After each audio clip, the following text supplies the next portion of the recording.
A very good example. Buli myaka 10 gibitawo, they get a new political formation.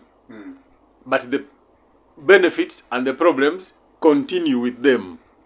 So ekizibu kyabanga kiri ku bannakenya ng'abantu. Ebizibu bisigalawo byayira. Onoti yamazeeku na myaka ena kwa muli bubi. Boti oja botuka ku kisaala ekyokola olutyama mu taxi nga ife ali mu kolona byabufuzi kyosooka okubuuza politics yali atya abantu benda kufuuda bufuude toyogere kulira lya Ruto.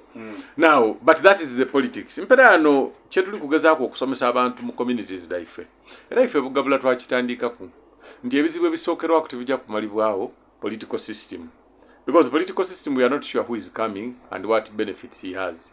For example, muganda ngona ida kuikiriza ntuli already ne bibindi bine ebyobufuzi bingi ebiri ku operatinga ayi ali kulinda kino ekiyakiriro ti mugaire kimala okwegandisa maasabola okuida nakyo mu kyalo.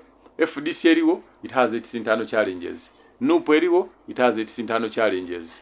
Oba oli kunfuna DP eyo kaito jogera kulewagana na ngumi nevuga. So the problem is not the political parties. If abana Uganda nga abantu tulini challenges daife. Recently twaino luchiko lwabavuka bavuka 30 youth leaders in Bugabula North.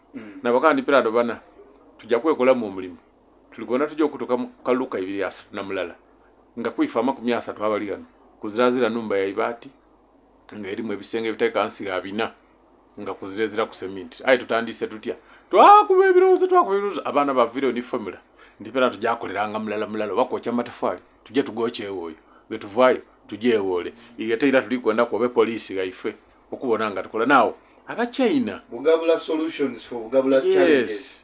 Because tulinze ku government Bugabula nemu ku constituency guno nomulundi ogujja osooka Bugabula North okwizayo ku MP ekisande ekyokubiri nze ndi kusooka ebiri ku ground biraga this is the first time. Yes gwejo osooka okwizayo MP omulundi ogwokubiri tubaire tulonda okuva 2,000 okuva 96 nga tutwala MP mu yaka sampling because abantu balowooza nti a problem ya Bugabula ejja kumalibwawo ki MP.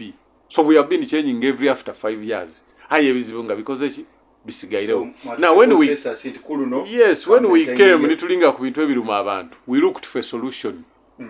Engira, if the government does not have a budget for roads, what do we do? So nibyo tuli ku addressing. So tuli kwenda tukiite ku political party nti n'ekizibu kya Uganda.